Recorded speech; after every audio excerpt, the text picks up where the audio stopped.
Good afternoon, everyone. Welcome to the May 16th, 2019 meeting of the Sacramento Area Flood Control Agency. Will the clerk please call roll and establish a quorum? Thank you. Matt Conant. Here. Chris Burns. Here. Tom Brandes. Here. Brian Holloway. Cyril Shaw. Here. Angelique Ashby. Here. Jeff Harris. Here. Rick Jennings. Here. Sue Frost. Don Natoli. Susan Peters. Howard Schmidt. Here. Patrick Kennedy. And Phil Cerna. Here. We do have a quorum. Very good. Would you all join me in the pledge, please? Salute. I pledge allegiance to the flag of the United States of America and to the republic for which it stands, one nation, under God, indivisible, with liberty and justice for all. And may we have the announcements, please? Good afternoon, ladies and gentlemen. This meeting of SAFCA is being broadcast live and will be cablecast without interruption on Metro Cable 14 and will be re-aired on Saturday, May 18th at 2 p.m. and again on Sunday, May 19th at 9 a.m. This meeting is also webcast at www.sacmetrocable.tv, and streaming video of the meeting is available on SAFCA's website within 48 hours after the meeting. Members of the audience wishing to address the board should fill out a speaker form located here on the lectern and bring it to me. When addressing the board, please identify yourself for the record and limit your comments to 3 minutes. Thank you. Thank you very much. I'm going to use my privilege as chair to read the first item. It's actually my honor to read this resolution of appreciation. Resolution number 2019-047, recognizing Colonel David G. Ray for his contributions to improving flood protection in the Sacramento region on the occasion of a change of command for the Sacramento District of the U.S. Army Corps of Engineers. And our Director Johnson will start this off. Thank you, Chair Harris. I'm going to invite Colonel Ray up to stand awkwardly here by me while we talk about it. So. Yes. So Colonel Ray will be leaving the district here very shortly, and we wanted to take this opportunity to thank him for all of his efforts. He came on board in May of 2016, and the last 3 years have been probably the most progressive in the history of flood control for Sacramento, and it's been under your leadership, sir, so we really appreciate that. In 2017, we had 2 completion ceremonies for the South Sacramento Streams project and for the Folsom Dam Joint Federal Project, but more importantly to us is getting the next 3 projects underway. We've got currently 3 contracts going out in Natomas, but what has impressed me the most is it was less than a year ago the administration announced which projects were going to be given funding under the supplemental emergency appropriations bill that Congress had passed. And for the entire country, there's a little over $5 billion for states that were not affected directly by the hurricanes. And the Sacramento district received about half of that funding. So this is on top of already one of the largest programs in the Corps of Engineers. And on top of that, the district was doing debris cleanup for the wildfires, had a $1 billion VA hospital assignment to do, and then all of a sudden you get $2.5 billion worth of projects to be delivered in 5 years. And by the way, don't slow down your other missions. So under the direction of Colonel Ray, I've been impressed at how quickly the district was able to stand up, get things going. It's been less than a year, and we've already got the first contract for the American River Common Features 2016 and for the Folsom Dam raise in the procurement process to be awarded this year. So those are just a very, very, very quick highlight, but it seemed almost impossible, and it's being done, and I thank the Colonel for that. Before we approve the resolution and give it to him, I want to turn a little time over to Gary Bardini. Gary has had the opportunity to work more closely with Colonel Ray than I have, both here at Safeca and at the state, and he wanted to add a few words to that, so thank you. Good. Thank you, Rick. Chair Harris.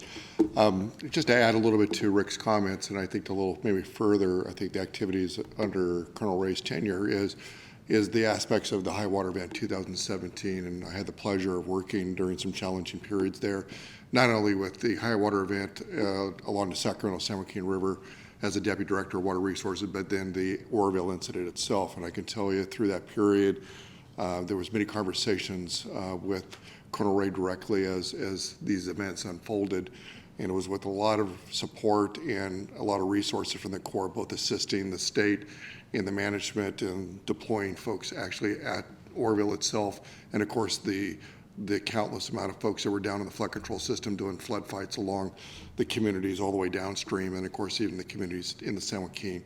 And it was during this period that I would say that you knew you had a partner, and I'd like to just express my appreciation that not only do we have a partner in the Corps and Colonel Ray's leadership over a very long period, but during these big events it becomes most critical. And so again, I really want to acknowledge both the high water event and of course, more importantly, the partnership that we've had while I've been here at Safeca and continuing a number of projects with his folks, including the implementation of supplemental and Natomas projects. So thank you, Colonel Ray, appreciate it. Excellent. So if you'll take action on the resolution, then we can present it to him. So I would, Moved by you, Chair. yes, I'd be happy to move the resolution. Second. And the second by Director Ashby. All those in favor? Aye. Opposed? Abstentions? Seeing none, I think we can present the resolution. Okay, so Colonel, And thank you hopefully very get some much. words from Colonel Ray.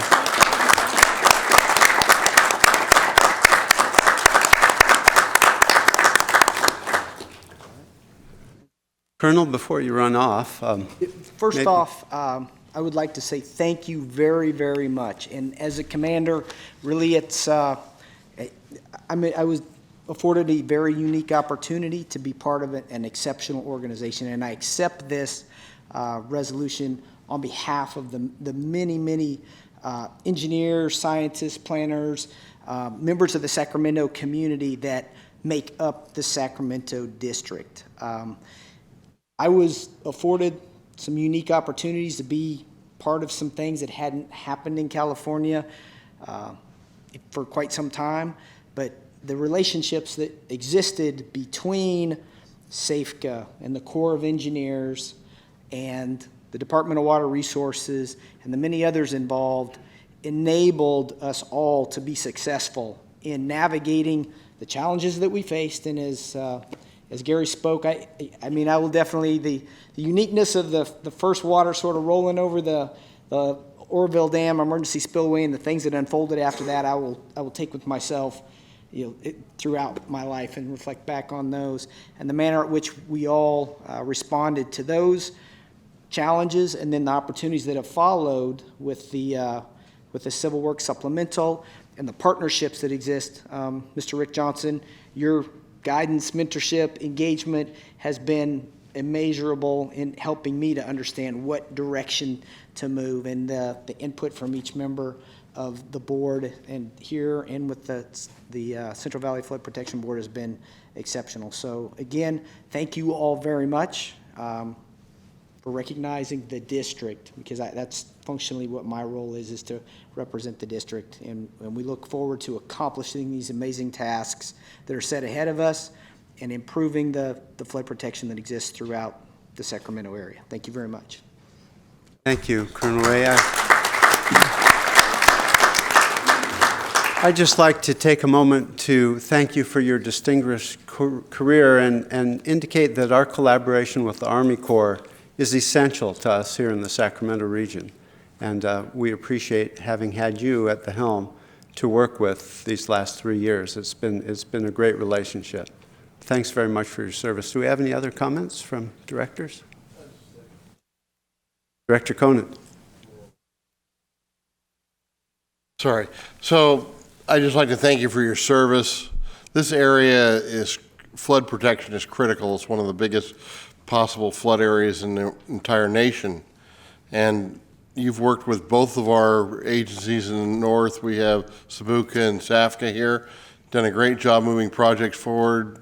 Numerous projects have been done in both districts, and I think it's critical we get these jobs done as soon as possible for public safety. Thank you. Anything more? Okay. Colonel Ray, thanks very much, and good luck with whatever you get into next. Thank you, sir. Madam Clerk, do we have any speaker slips for comments? No speakers not on the agenda. Therefore, we will adjourn to closed session.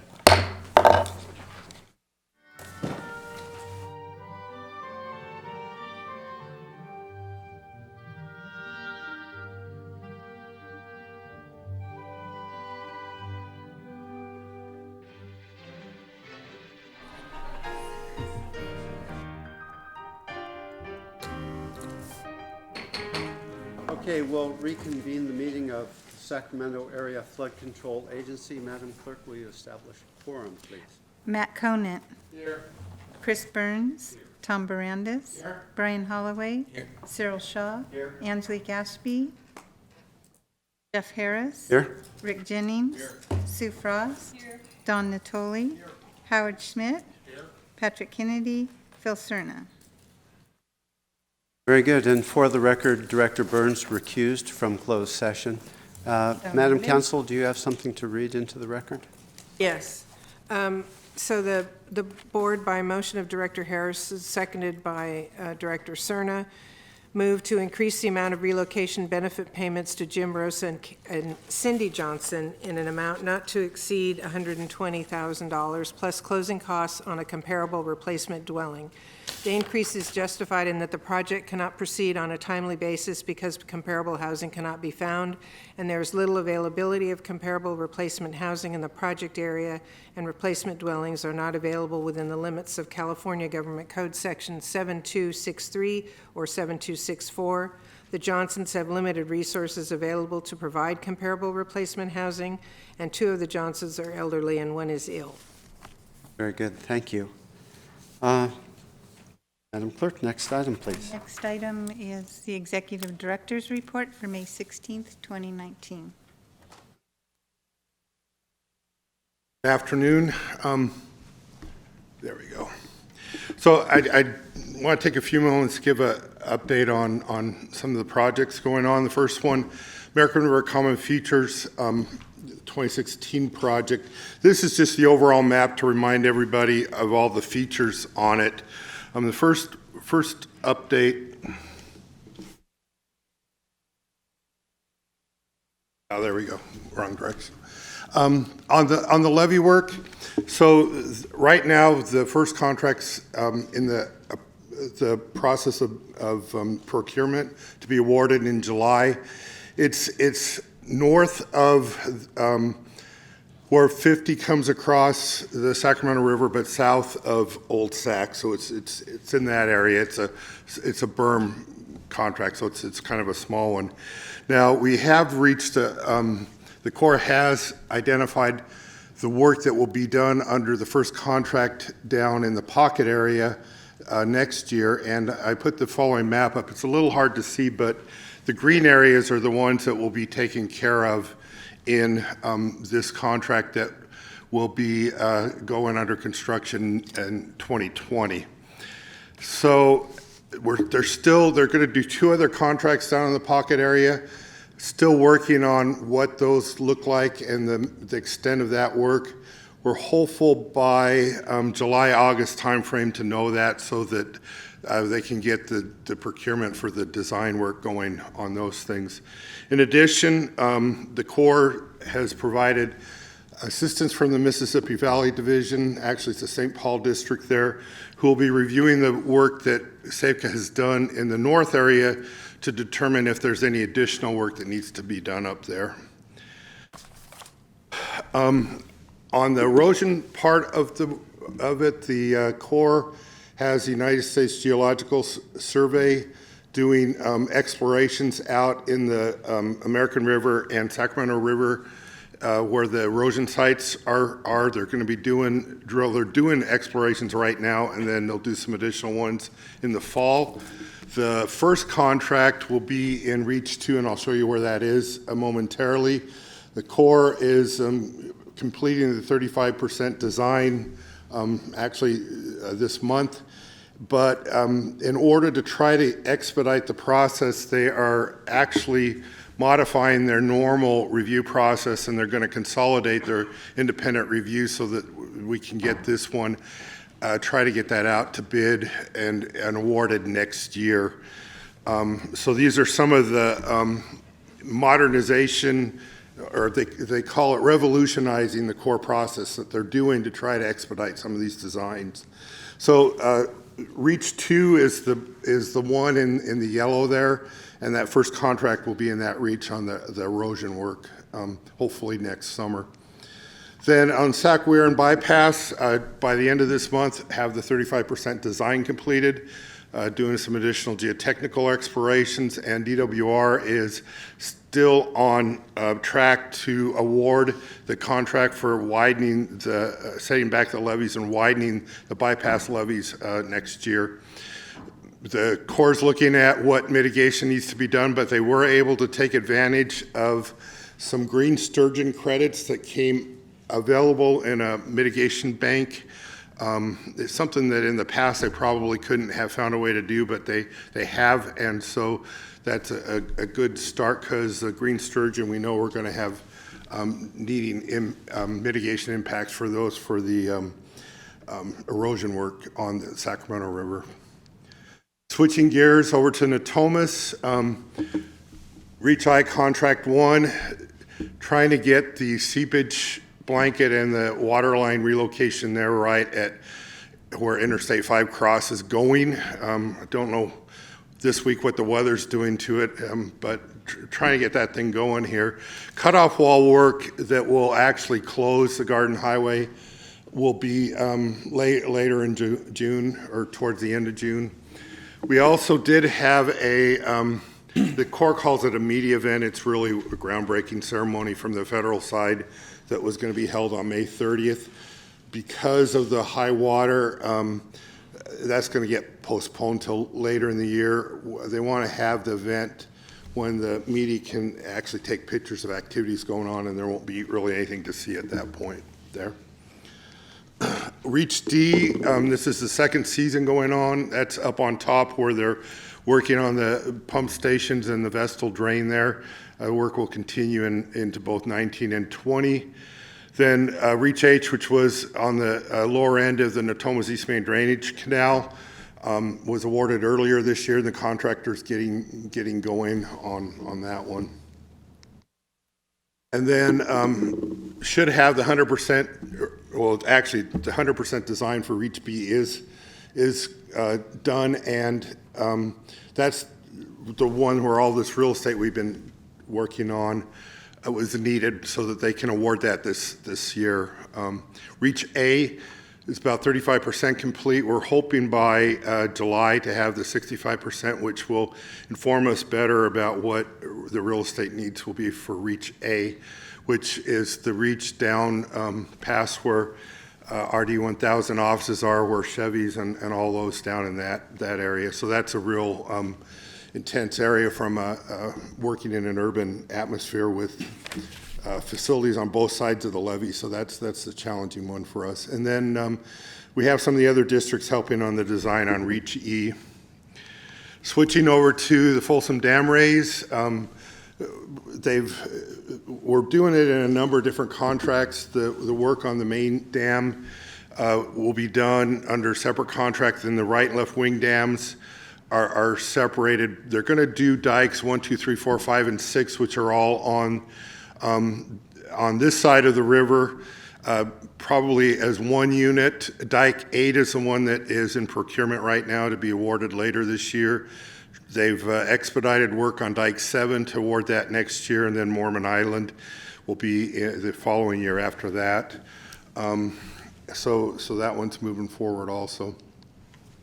Okay, switching to DC a little bit, the House of Representatives a couple of days ago released their draft of the Energy and Water Appropriations bill, the text part of it for FY 2020. Probably won't see the project-specific numbers until the committee report comes out next week. However, the significant thing is the president had in the proposed budget just under $1.2 billion for construction. The House has upped that to 2.3+ billion. So most likely there'll be an opportunity in the work plan to get some additional funding that we've been asking for Natomas in particular on that one. There were a couple of significant things in there that of note. The legislation prohibits funds from it to be used to move the Civil Works program from the Corps of Engineers to another agency, which will be good for us because that would be extremely disruptive for our projects right now. And then there was also language in there that prohibited taking any of the funds from this or any previous appropriations of Civil Works programs to be used for a border wall or security. So that's kind of trying to put that issue to rest there a little bit. Switching gears a little bit, John Bassett provided me a couple of photos I thought I'd share. This is the pump plant on the Natomas East Main Drainage Canal that the Sacramento County operates under an agreement with where SAPCA pays them to do it. They had some problems with one of the pumps that needed to be removed and reconstructed. They're reinstalling it, and so I just thought I'd share the pictures with you on that. The pump was actually rebuilt under contract from SAPCA, but then the county is reinstalling it, and they hired the crane there. So we've got all kinds of activities going on in different spots. And then finally, I did want to let you know that we've got a date. Congressman Matsui will be at our August board meeting that will allow us to thank her for all of her efforts. And at the same board meeting, we're going to just do a little celebration. This is SAPCA's 30th birthday this year, so we'll kind of do both those at the August board meeting. So with that, I'll take any questions. Comments, questions? I don't see any. I have one comment, and that is Congresswoman Matsui likes to say that we like walls in Sacramento, but they're called levees. That's right. Thank you. All right, next item. Consent matters and items 2 through 10 are in order. Do we have any comments from directors? Anybody need to pull anything for discussion? I'll move the consent calendar. We have a motion from Director Holloway, second from Director Jennings. But what does it go through? It's 10 through what? 2 through 10. 2 through 10. I'm Okay. sorry, 3 through 10. 3 through 10. There you go. And then, did we do a vote? Not yet. All those in favor? Aye. Opposed? Abstention? Consent carries. Now on to separate matters. Separate matters, item 11 is information presenting the fiscal year 2019-20 proposed budget. Good afternoon, Chair Harris, members of the board, Jason Campbell, Deputy Executive Director. It's May, and it's that time again for the fiscal year review, as well as the preparation for the fiscal year proposed budget in June. So as we adventure into these major efforts that Rick described in his report, and we describe what seems on a monthly basis, I wanted to give you a quick little overview of the cash situation and the overall financing before we talk about proposed budget for fiscal year 19-20. As you can see from the pie chart above, we have 4 basic funds that identify the different revenue streams that feed our projects as well as the rest of our operations. You can see the Consolidated Capital Assessment District is sitting at around $15.5 million in the operating fund. I'll get to the fiscal funds in just a second. And then we have O&M and Development Impact Fee and Natomas Basin Local Assessment District, all sitting in around the $10 to $15 million range in the operating funds. As we approach the fiscal year and the aggressive proposed projects and aggressive efforts that we're pushing forward with our partners at the Corps and the state, we still see that the Consolidated Capital Assessment District has just under $43 million in bond funds and assessment revenues sitting in the fiscal accounts, as well as we have some other fiscal accounts that carry some small amounts, or as in you see in the Natomas Basin, we still have a couple $1 million in those fiscal accounts covering debt service and reserves.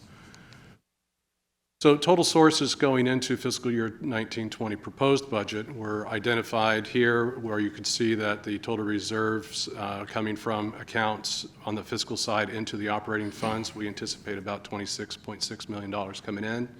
We have additional revenues coming from multiple sources, which we'll get into in just a few minutes, of about $110 million, and then we have an available fund balance that's projected for the end of the current fiscal year that'll be right around $5.5 million, and that is covering all funds.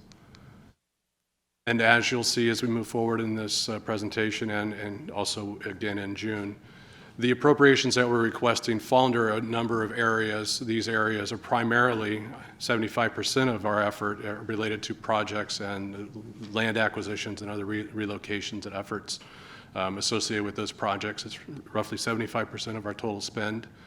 We have provisions for reserve where we put money away for those reserve accounts, as well as we have our poultry 2% for salaries and benefits.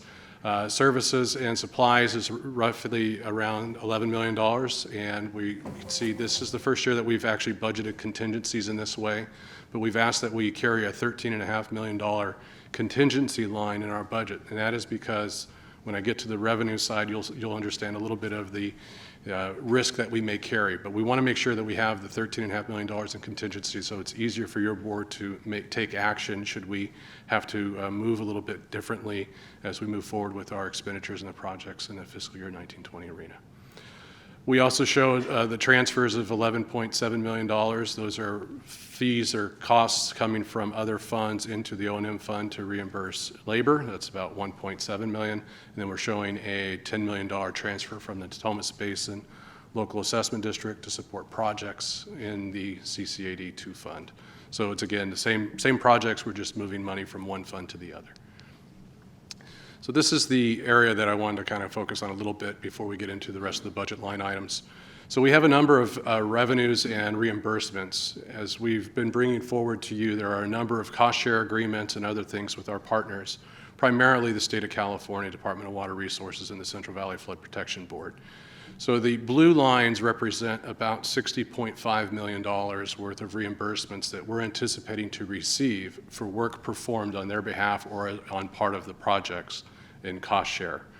So that $60.5 million gets us pretty far down the line, but you can see that we have another $33.5 million that we don't anticipate to receive reimbursements for in the proposed fiscal year 1920.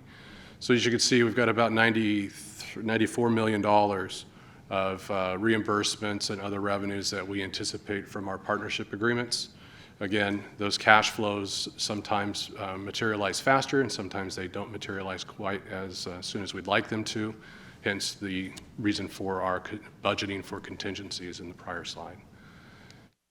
So as we move forward for the proposed fiscal year 20 budget, we have a few budget assumptions that we'd like to make. We know that unfunded liabilities is a big subject that every agency has to deal with, and I'm proud to say that SAFCA, in the fiscal year 1920, we plan to fully fund all of our unfunded liabilities as identified by our actuarial last year. So it's a great milestone, but the budget assumptions are that we would continue to be able to do that. Project priorities, we obviously have a number of projects moving forward. The priorities are fairly clear to most of us. We hope those don't change too much, but we want to understand that the budget is based on the current priorities. And then projects are advancing very quickly, and we hope they continue to be able to advance on schedule. The budget efforts to comply with our budget efforts are geared around us continuing to work towards compliance and keep compliance with ULDC and ULOP, as well as the flood insurance program on the national level. In addition to that, we need to make sure that we are continuously keeping monitoring and understanding that those requirements do not change, because that will definitely affect our budgets going forward. And then, of course, SAFCA's revenue assumptions, as I just mentioned, our state agreements, as well as our other partnership agreements, have a big impact on our revenues, and then our assessment and DIF revenues, we just need to make sure that those are realized ultimately. So rolling through, as we approach our fiscal year 20, we're looking at a fund balance of about $5.5 million overall. We have revenue anticipated in the $137 million range. Total expenses are identified at just under $152 million. We've got that transfers that I just mentioned from one fund to another that shows up in the balance sheet. And then we have our reserve designation for roughly $2.7 million. Total fund appropriations, we're asking for 142. The reason why that's different than the 151 is that transfer kind of makes things a little funky. Overall, sources by each fund.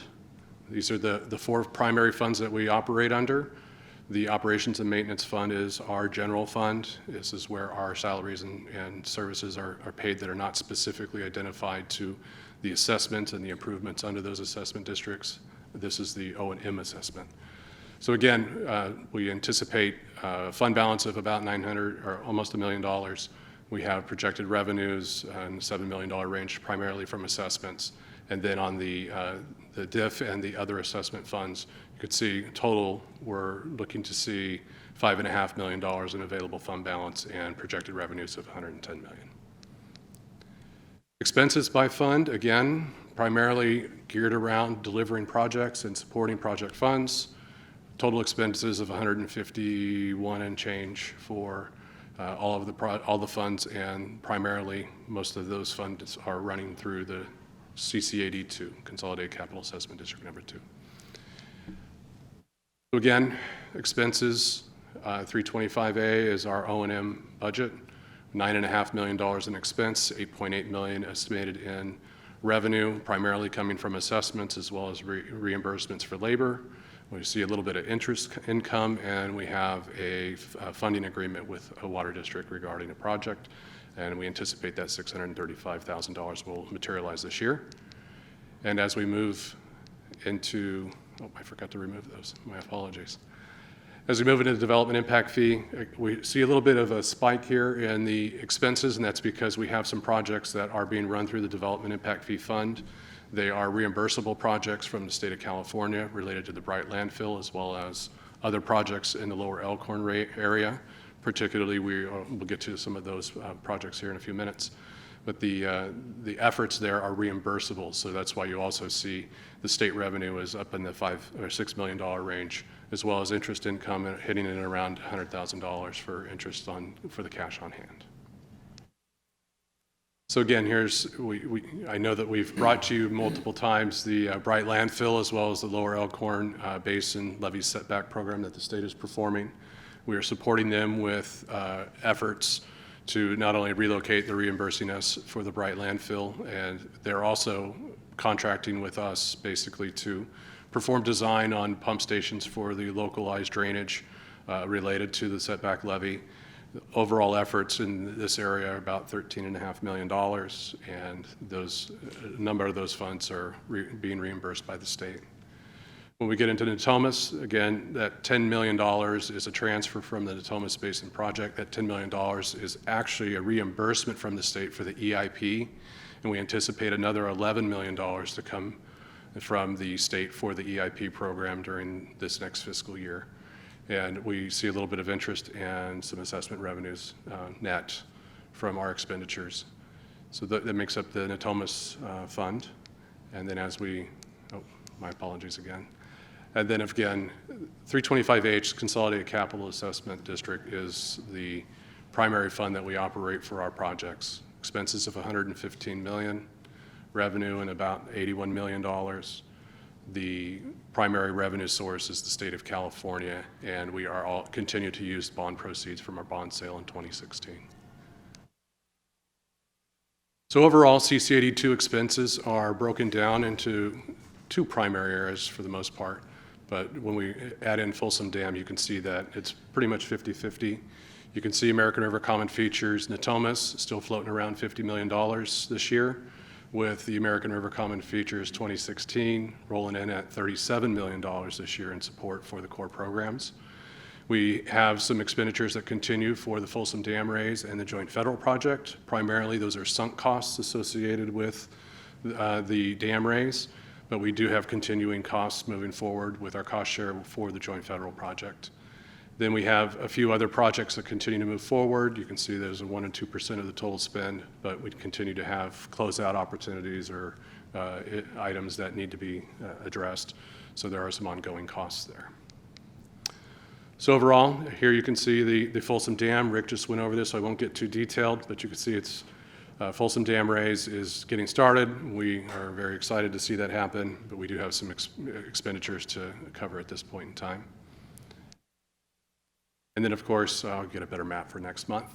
This is the American River Common Features. We anticipate $37 million going into 3 primary work areas, which Mr. Johnson described in his executive report just a few minutes ago. And then, of course, Natomas Basin, John and team are moving very quickly on the funding that we receive from the federal government, or that the Corps receives from the federal government.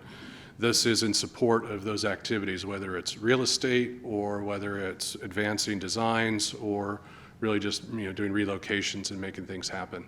So we've got a pretty big spend this coming year for the various efforts that Rick also identified in his previous presentation.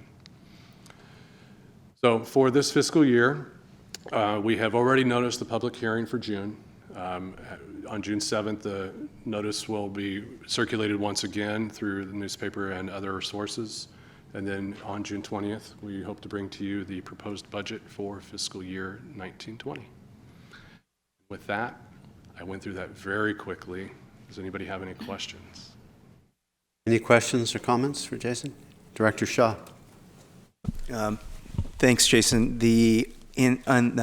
I appreciate that we have the contingency plan on CCAD1, but I noticed on the bar chart that there were the blue and the other color areas, that those total, the ones that aren't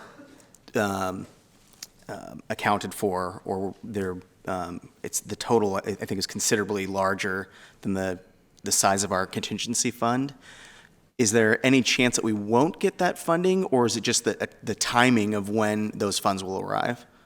So we believe that we will receive all the money from the state of California. It's just the timing of those funds. Historically, under the EIP for Natomas, that's the early implementation agreement for the Natomas Basin project that was done under INLIP.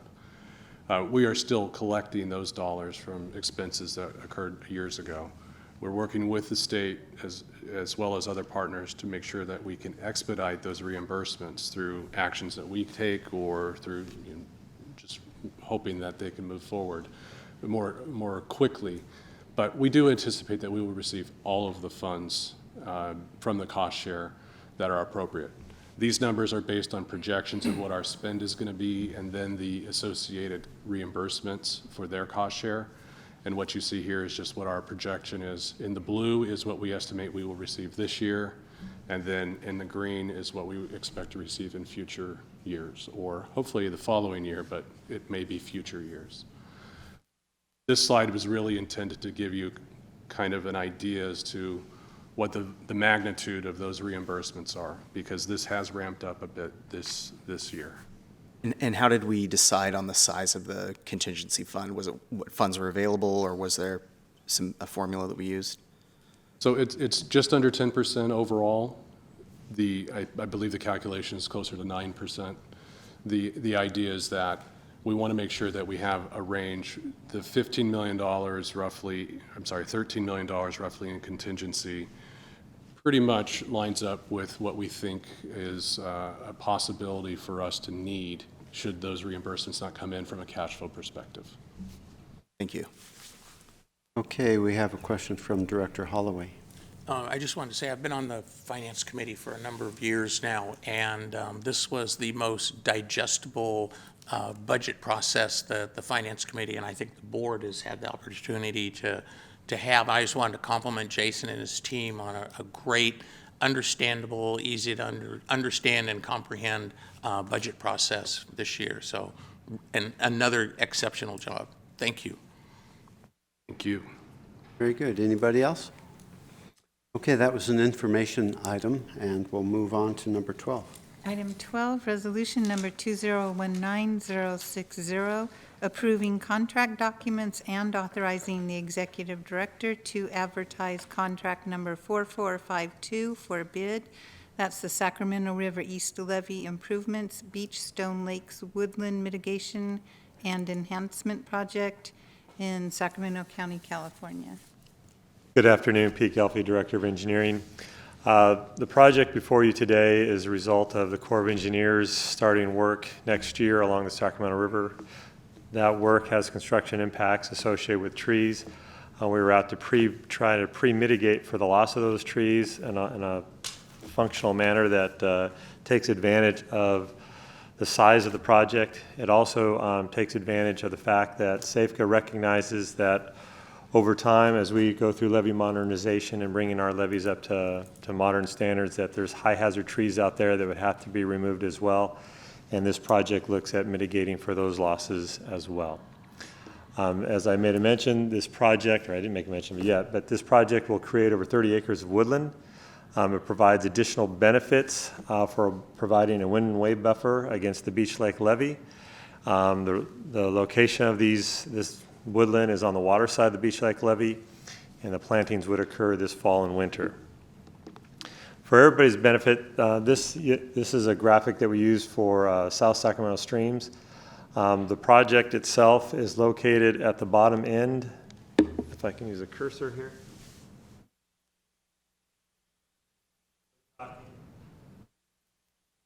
We're really talking about the lower end there of the project. That bit of levee there is actually subject to flooding from the Cosumnes and McCollum rivers as it backs up into the Beach Lake floodplain. Winds can drive waves up against that levee. We are going to plant these trees in a manner that will reduce that wave height against the levees. Again, the location, it's along I-5 on both sides. These properties are within the regional treatment plant lands and the Sacramento Area Sewer District lands. The red lines area indicate the mitigation. For east of I-5, this is what at full growth, what the buffer will look like. We are setting at 50 feet from the waterside toe of the levee, giving us room for maintenance. And if there is a need to expand the levee system, we don't have to do it right into the mitigation that we planted. The mitigation is roughly about 150 feet wide, and according to studies that we did, that's about the width that we need in this area to reduce the wave height down to zero. This is a little bit greater detail of where the planting would go. If you can make out, there's some small dots in that area. At one point in time, that was a mitigation area done by the sanitation district. It wasn't that successful. Our project will do some soil remediations, and we expect to have a full growth project at the end. The next area is for west of I-5. You'll see, again, we still have a 50-foot buffer between the waterside toe and the plantings, but this planting is about 250 feet wide. That is a result of greater wind fetch in this area and higher waves, and so we need a thicker, wider buffer to reduce those wind and wave heights, which again is fitting our mitigation needs associated with the project. This one here, north is to your left, I think as you're looking at it. The thicker barrier is up against the levee system. And then there is, if you look at the right-hand side of the page, there is some additional mitigation going in. The desire of the Sacramento Area Sewer District, who owns these lands, they did not want to take as much ag land out of production out of that one field, so we went in with our minimum buffer width, and then the additional mitigation needs were met on the right-hand side of the property there. That isn't as efficient land for the farmer, as you can see how those trees jut out into the ag land. So by us squaring that land off, it makes it a little bit more efficient for the farmer to farm and preserving the bigger piece of property by not having it encumbered as much with mitigation. In addition to this work, since we are taking farmland out of production, water supply on this property is somewhat suspect. The farmer has various mechanisms to provide water. We're going to provide an ag well that will be able to provide water to these properties to make a more stable water supply and increase the productivity of that ag land, offsetting the loss of ag land, by taking it part of mitigation. And with that, that is the end of my presentation. Take any Director questions. Natoli. Yep. Thank you, Mr. Chair. I got briefed on this some months ago. It's in the area I represent, and I did raise concerns about loss of agricultural land because this is a pretty wide swath of trees. Trees are great, and I understand the need for them.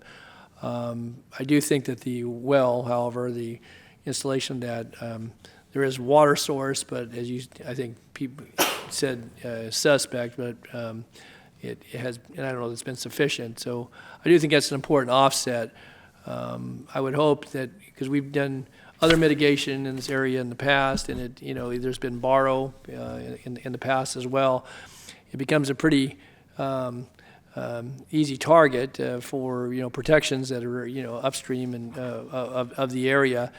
And I would just hope that as we look at the long-term prospects for agriculture, certainly environmental aspects, and obviously flood protection, which is the role of this agency, that we continue to keep in mind. I thank staff for their work to try to offset. I don't think it's a total offset, at least not in my mind. You lose 25 acres of agricultural productivity or something equivalent to that. Maybe not all that acre is planted.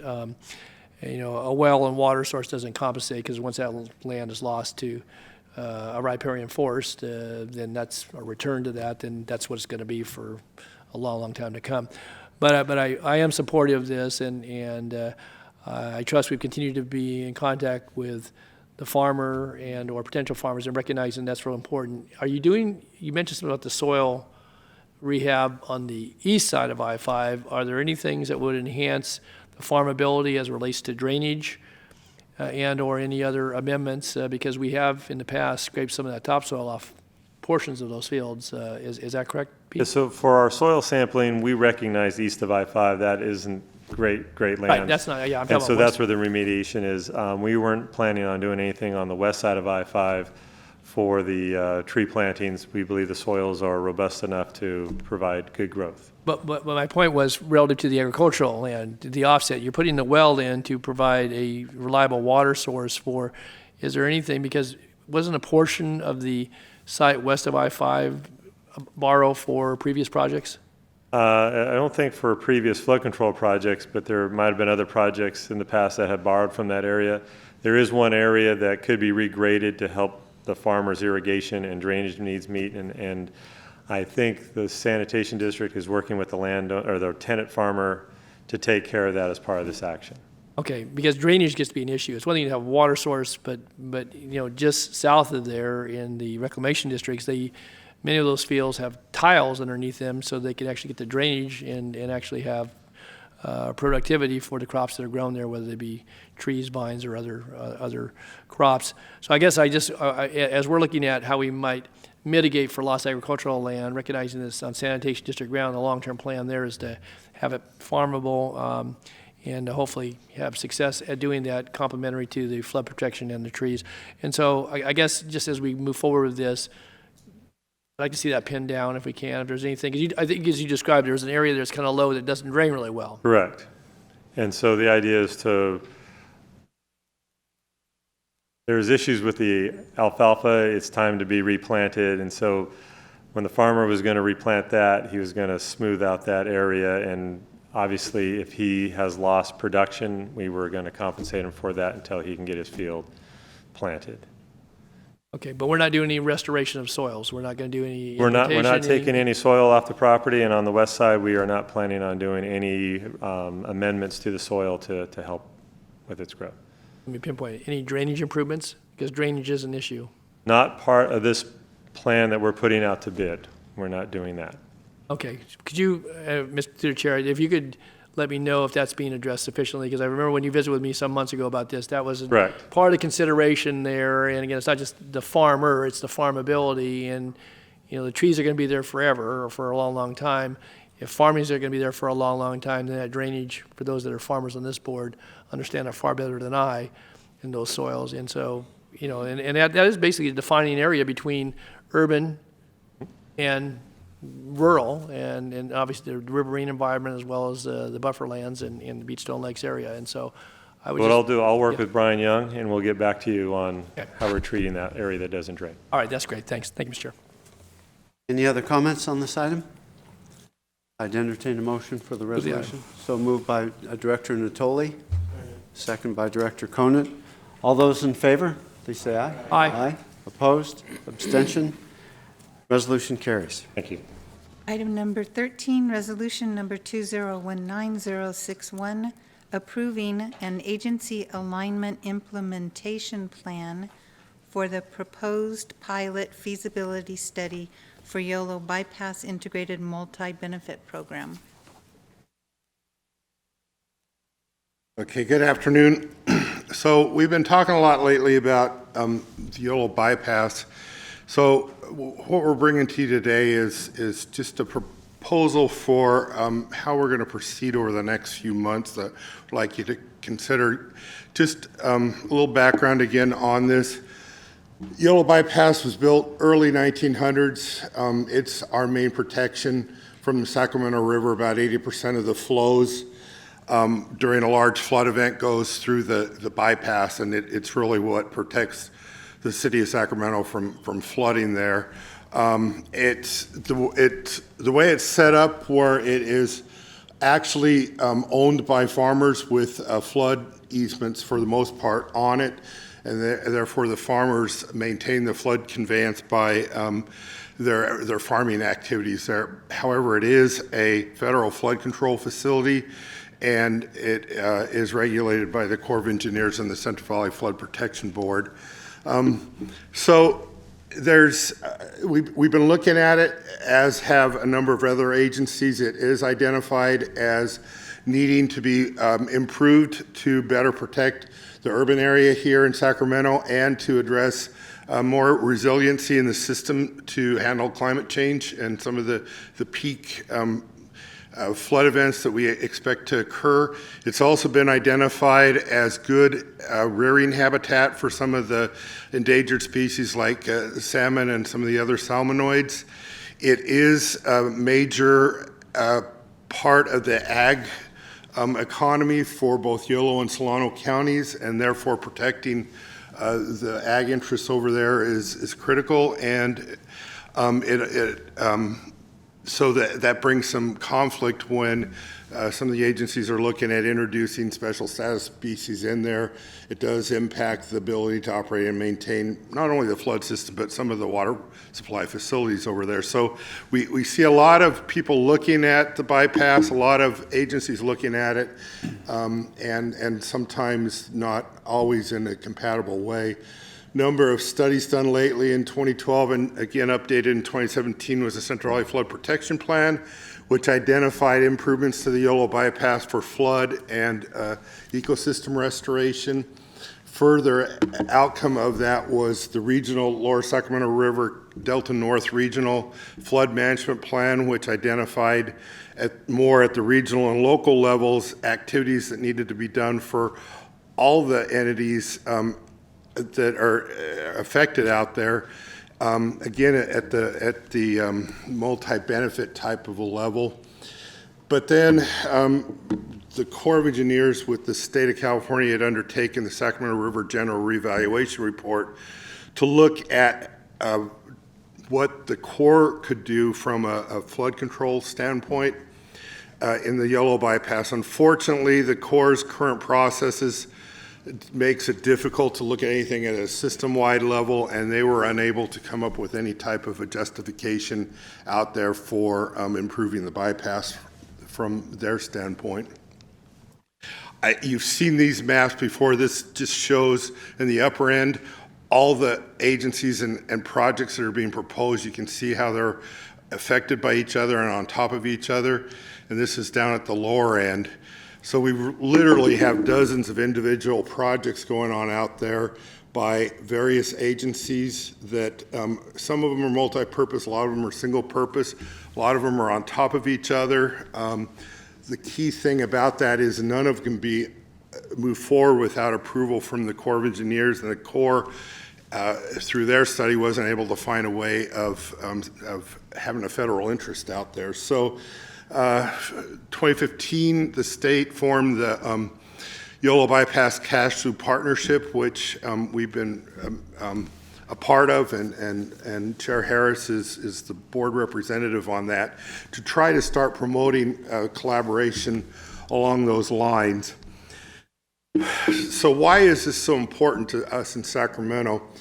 Just to give a few examples, during the 200-year flood event, if we widen the Fremont Weir and Yolo bypass, we get almost a 3-foot reduction in stage at the upper end of Natomas, and it's still about a foot down at the I Street Bridge, and then it continues downstream.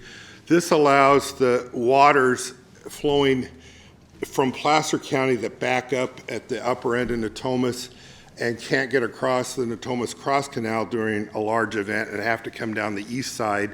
This allows those to move over more efficiently. So it actually ends up providing benefits to the levees completely around Natomas. That's during a 200-year event. Now, in combination with our other projects with the widened weir and bypass, that will allow us to be able to handle a 500-year event here from the Sacramento River.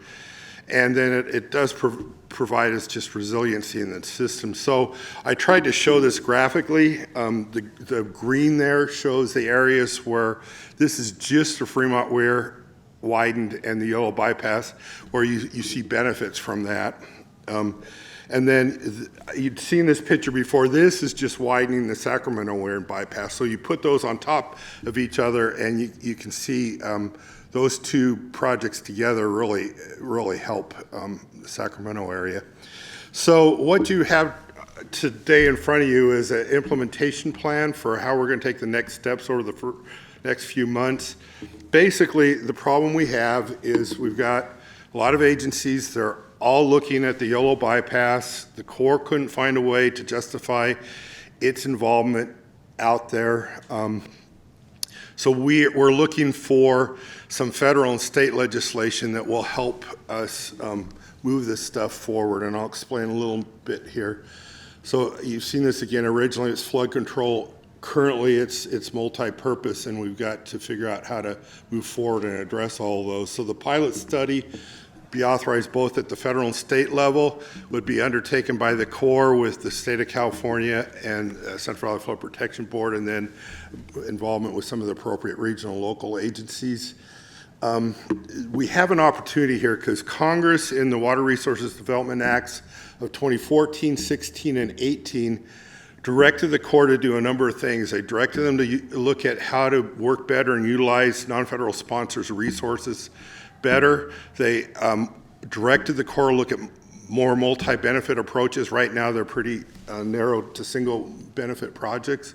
They looked at how to better manage flood risk for the urban areas. They want them to look at how to better quantify the benefits from federal flood projects. Well, the Corps to date really hasn't been able to come up with a way to do anything with these mandates from Congress. So as part of the pilot program, we want to get some authority to use the Yolo bypass as a pilot to demonstrate how this can be done. And hopefully out of that, we can find a way to have the Corps involved in a justification for a multi-purpose project that would also serve as the umbrella that any project that needs to move forward, you'll hear the term of 408 permit. The Corps of Engineers has to give Section 408 of the law that requires anyone that modifies a federal flood facility to get a permit from the Corps.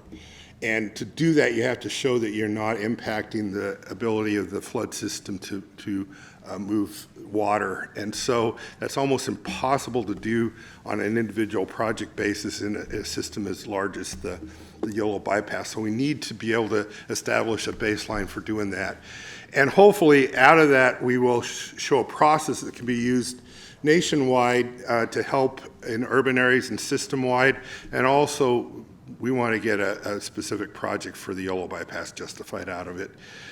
Again, like I mentioned, 500-year level of protection and serve as these baseline for the more the whole system to move forward.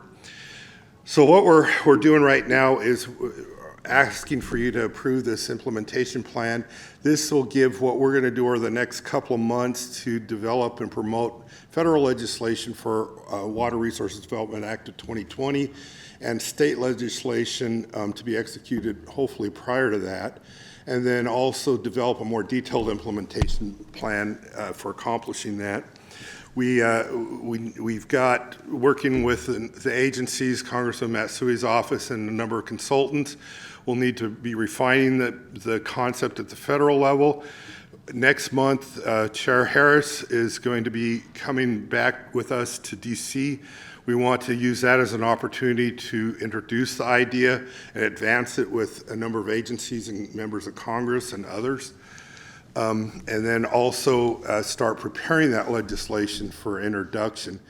Same time, do basically the same thing over at the state level.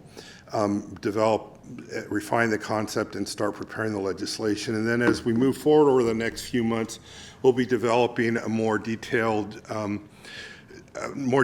implementation plan for how we'll go all the way out to when we get that legislation through Congress and the state level. So ask, why are we so interested in doing this multi-purpose wise? Well, we've learned the hard way over the years that we've got to be able to look at the needs of everyone as we're looking at the bypass. And as mentioned before, the ag interests out there, the ecosystem interests out there, and others. So we found at the regional level that we were able to come up with a plan that would help everyone, all their boats rise, you hear often. And this is very consistent with our mission. Just a reminder that our mission is flood protection, but also to preserve and enhance the environment while we're doing that. So we find this very, very consistent there. So with this resolution, we're asking to approve the short-term implementation plan for us to move this forward over the next few months until we develop a longer-term one to bring back to the board. So with that, I'll take any questions. Thank you, Rick. I'd just like to make a couple of comments. As you know, Rick is not overly loquacious, but given what he just said, which was a pretty lengthy speech about the importance of the Yolo bypass, I don't think you can overstate it. The bypass and the means by which all the various agencies collaborate, especially getting a programmatic 408 permit, is very, very important to our flood control project. So I'd like to go ahead and move the resolution, and then if there are any other comments? Second. We have a motion and a second. All those in favor? Aye. Opposed? Abstentions? Very good. Resolution carries. Item number 14, resolutions authorizing the executive director to execute contract actions for the Bright Landfill Remediation Project, Yolo County, California. Two resolutions. Number 062 authorizes negotiation and to execute an amendment to the funding agreement with the State of California Department of Water Resources. And Resolution 063 authorizes awarding the construction contract number 444 to the lowest responsive and responsible bidder, and authorizes the executive director to execute the contract. Mr. Tibbetts. Thank you, Chair Harris and members of the board. So the SAFCA role in the Bright Landfill Remediation Project. In 2015, the Army Corps of Engineers completed the American River Common Features Project General Reevaluation Report. That report was authorized by Congress in 2016 as part of the WARDA Act of that year. The GRR, and therefore the WARDA 16 authorized project, included widening the Sacramento Weir and bypass to increase the flood flow conveyance through that facility, reducing the flood risk for the Sacramento metropolitan area. SAFCA and the state of California, as non-federal partners to the Army Corps of Engineers for that project, are required to provide all lands necessary for that WARDA authorized project. And per requirements for WARDA authorizations, lands provided for federal projects are to be free of hazardous and contaminated waste. The Bright landfill is a hazardous and toxic waste site that needs to be remediated prior to the setback levy. SAFCA and California Department of Water Resources are therefore obligated to remediate the Bright landfill prior to the Sacramento bypass setback levy project. Little context, the Bright landfill is located immediately north of the Sacramento bypass and immediately east of the Yolo bypass. You can see it on the graphic up. It was operated as a burn dump between 1940 and 1974, and the landfill contains solid waste debris and construction debris. I'm going to use the mouse to show where the landfill is on this image.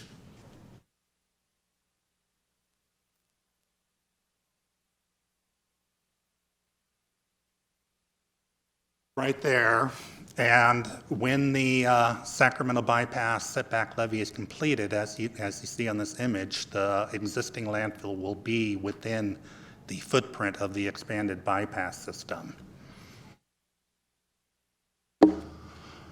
So there are two prior board actions that we need to revisit today. The first is in February of 2017, the board approved entering into a funding agreement with the California Department of Water Resources to remediate the Bright landfill. That agreement provided for Safeco to perform all the design and construction work and be 100% reimbursed by California Department of Water Resources. We need to revisit that agreement today to amend the agreement to increase the budget to cover additional cost not anticipated at the time of the funding agreement. Additionally, in December of 2018, I brought an action before the board to approve the plans and specs for solicitation of a construction contract. The bid process from that resolution in December has been carried out, and we have a recommendation for the board today to award a construction contract. So first off, details for the funding agreement. Again, Safeco entered into a funding agreement in January of 2017 based on board approval at that time. And the funding agreement called for Safeco to complete all the design and construction work and then be fully reimbursed by DWR. The approved budget at that time was $8.7 million. Since that time, certain items have materialized that have either been experienced from a cost growth standpoint or will be during construction. First off, we were not able to get a construction contract awarded as early in the calendar years we had hoped. We were targeting the March, April timeframe, and to be able to push the construction contractor to complete the project in one construction season. Because of various issues, permit-wise and land acquisition-wise, we're a little later on awarding the construction contract, and therefore we needed to allow for construction to occur over 2 construction seasons. Therefore, there's a bid item included to winterize the site and keep it from releasing contaminated waste to the environment. Additionally, the California Department of Toxic Substance Control has mandated the installation of a geosynthetic clay liner to encapsulate all contaminated material, which was more expensive than the just clay liner that was anticipated at the time of the funding agreement award. And then third, there are requirements to mitigate through a mitigation bank and through Yolo County's HCP program.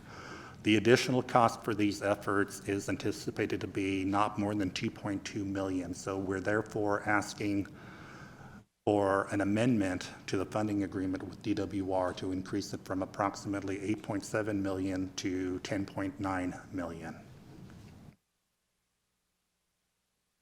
And on that, California Department of Water Resources is agreeable to amend the funding agreement. Regarding the construction contract, in December of 2018, I brought before the board the plans and specs for approval by the board and approval to solicit for a construction contract, contract number 4444. The notice to contractors was advertised. Plans and specs were available for download from the Sacramento County website. 68 contractors and/or subcontractors downloaded the plans and specifications. 2 addendums were issued during the bidding period. On April 25th of 2019, the bid opening occurred, and there were 5 bids submitted for the Bright Landfill remediation project. Following the bid opening, bids were reviewed to determine if there were any math errors or any other anomalies per the specifications and the bid form. Bid amounts were presented in a notice of intent to award to the 5 bidders. Based on review of the bids, the 3 apparent lowest 3 bids were Odin Construction at 5.2 million, followed by Teichert & Son at 5.6 million, followed by American Integrated Services at 6 million. 1 bid was found to be non-responsive due to discrepancies for a particular bid item, discrepancies between a unit price and a total price for that bid item. That bid was number 4, and any resolution of that discrepancy would not have changed the ranking of that bidder. The remaining 4 bids were found to be responsive bids from responsible bidders.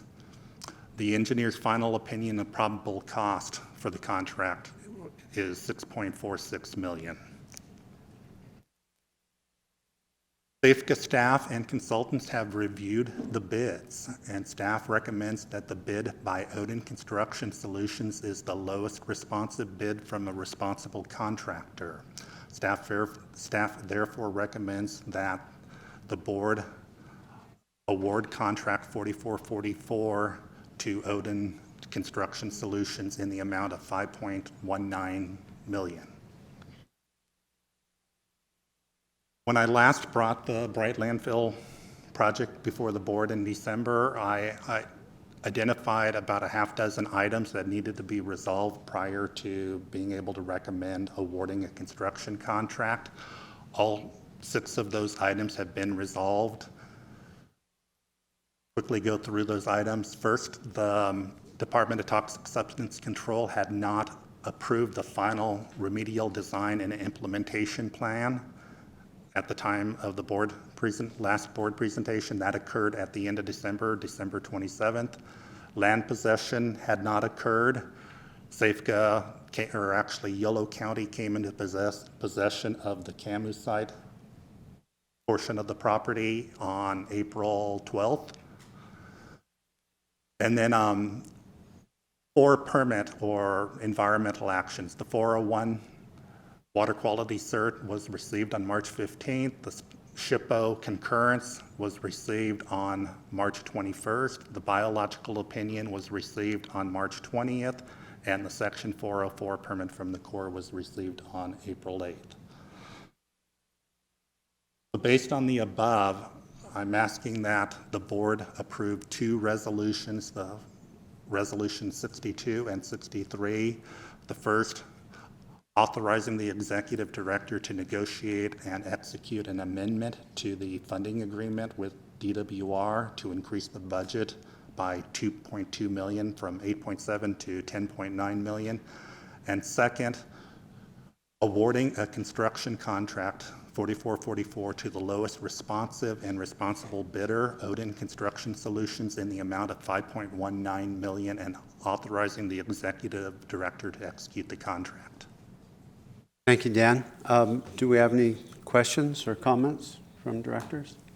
Seeing none, I'd entertain a motion for both of the resolutions.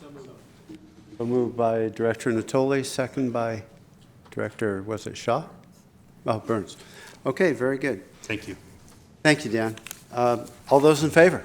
Aye. Opposed? Abstentions? They both carry. Item number 15 is resolutions authorizing the executive director to amend consulting services contracts for flood risk management planning services. There are 14 of those listed here below, and 4 environmental services contracts on an as-needed basis to support execution of SafeGoods programs and projects. Thank you. Chair Harris, members of the board, Gary Bardini, Planning Director.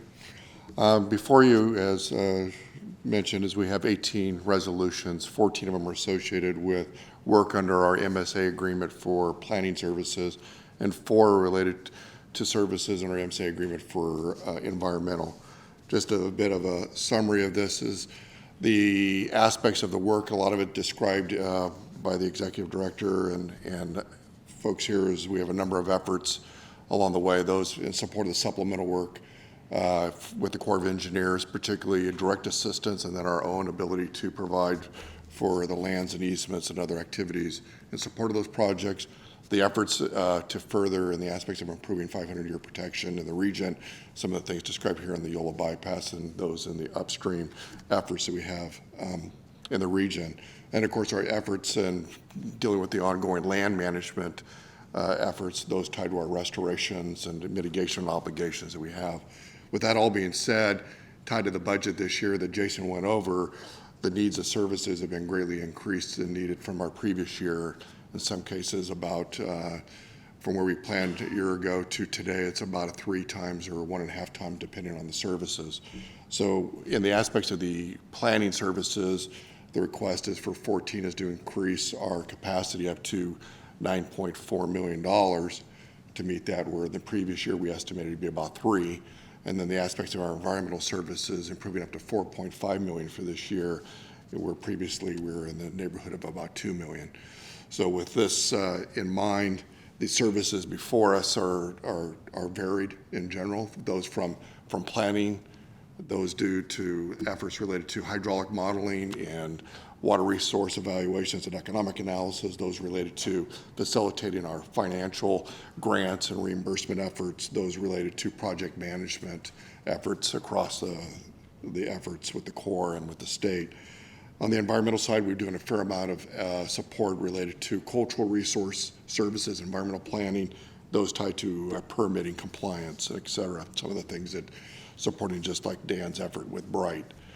A little bit on direct assistance that we've received from the Corps to date. A little bit is we've had a number of efforts directly from the Corps to ask us to support their efforts in delivery. It's been quite extensive on all areas, that on the American River, on the erosion repair, that's from doing the design to the hydraulic analysis, sediment transport modeling, efforts related to environmental resource assessments, quite varied, and including cultural resources.